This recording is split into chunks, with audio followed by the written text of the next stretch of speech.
In the past few years, we've witnessed the emergence of powerful motion control peripherals that promise increased immersion through physical gameplay. At the same time, we're not exactly ready to throw away our trusted controllers, especially not when most of these motion control games have not exactly delivered on that promise. So what do we do? Which do we choose, controllers or motion control? Let me ask you a different question. Why should you have to choose? Why can't we, game designers, design our games in such a way that you could have both? That's the revolution we're trying to bring about with Kung Fu Superstar. Let's see how. Here's Danny on the set of his latest movie, Last Guardian of the Dragon Empire, a martial arts epic set in ancient China. As you can see, I'm currently controlling Danny with my controller. Right stick controls the camera, left stick makes him move. Let's spawn some enemies, extras, and see what happens. Okay, so currently I'm using the arcade control scheme, which allows absolutely anyone, regardless of gaming background or platform they're playing the game on, to have fun with the game in its most basic form. As you can see, I'm using the face buttons to trigger common third-person fighting game actions like light attack, strong attack, block, counter and dodge.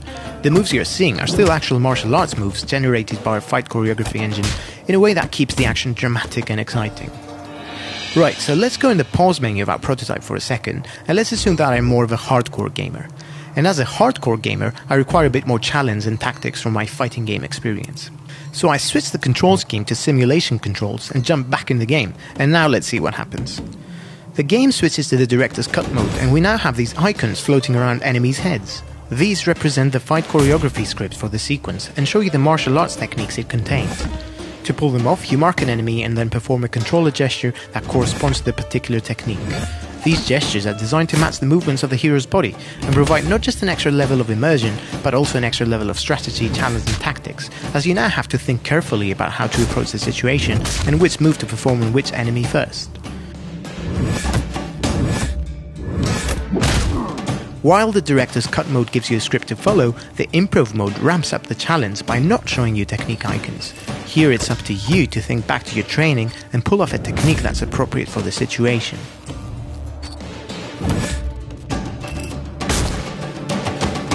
Okay, so that's pretty immersive, but what about if I want to step it up a notch? What if I wanted to perform all those cool moves myself instead of just emulating them on the controller? Easy enough, all I have to do is put the controller aside, stand up, and that's it, I'm in the game.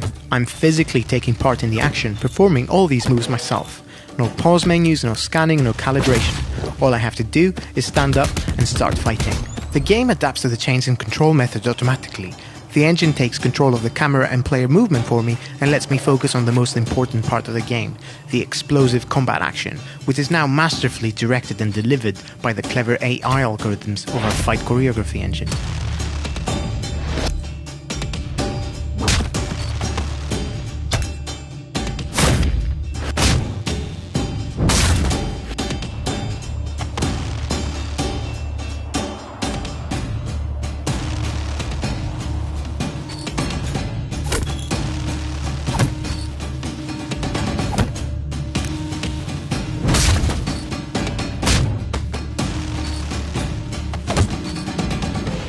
But let's say I got tired of all this exhausting punching and kicking though, but I'd still like to keep playing this level just to find out what happens next in Danny's story.